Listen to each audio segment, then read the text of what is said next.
good to see the sun in the Eastern Cape. We're really appreciative of it, but I still think there's a good chance we're going to move to Polly. I'm chatting to Gavin Venter about the Tara LAING runners, and first up in race 2 for them on Tuesday will be Tastemaker.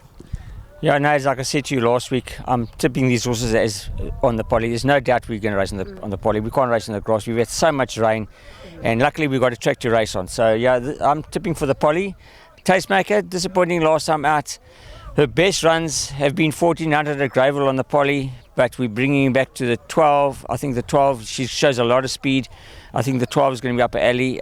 We monitored at scratchings, the draws came down, and I thought, look, we're going to move to the Polly. It's not a grass. I don't think we're racing the grass, so we're taking her chances, and I think she's got a chance. 2 runners in race 3. We're going to start with Sky Velocity. She ran on really well last time out, and she has beaten only 2 1/4 lengths. Yeah, her first run was a cracker. A little bit disappointing last time out. We're trying the blinkers on her, and I worked her during the week with blinkers on, and she gave me a nice feel, and I'm expecting her from a good draw to run a good race. She'll be joined by My Mistress. If we race on Polly, it will be her first start on the surface. Yeah, Craig rode this and he rode it again. He said, Gavin, please, Tara, put this horse in a mile. This filly needs to go a mile. So I'm listening to what the jockeys are telling me. You know, I haven't ridden the horse. So yeah, she's worked on the Polly. We've shown the Polly. Majorca rode on the Polly the other morning with me, and he gave her a really nice feel. So we're hoping, you know, it is first time on the Polly. She might be a little bit green, but I'm basically going on what the jockeys are telling me to put over a mile. So maybe a place. Moving to race 4, El Michvar. We move to Polly while he's over his favoured course and distance. Yeah, we gave him a little bit of a break. Very disappointing last time out. He's looking really well. I think this break is done in the world of good. He loves the Polly, so we're expecting him to run a much better race.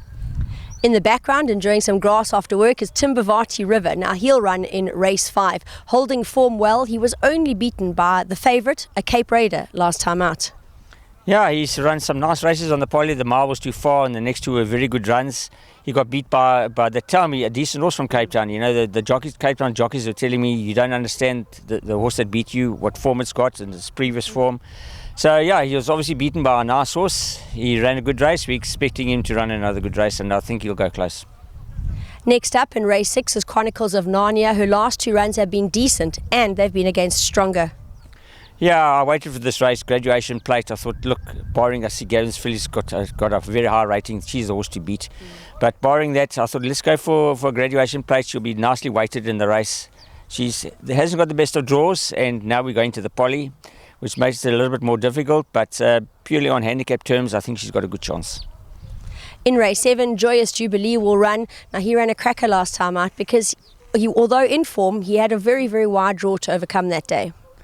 Yeah, also, he wasn't really going to run. We don't like to run horses on top of one another. But, you know, myself and Tara agreed, look, there's no doubt we're going to move to the Polly. He loves the Polly. He seems to run better on the Polly than the grass. I monitored the draws. He came down slowly but surely as it did scratchings. And then I said, Tara, look, let's leave him in. He is a good Polly horse.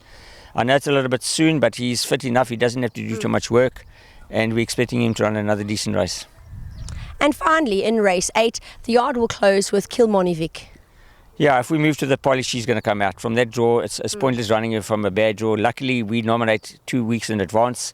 So she'll run next Friday. I can tell you now, we'll take her out. She'll run next Friday. And that is on the Polly from a decent draw. If they stay on the grass, she can run into the placings, but I can't see that happening. Brilliant breakdown there by Gavin. Quite a few runners with chances. The yard has found form, so do bear them in mind.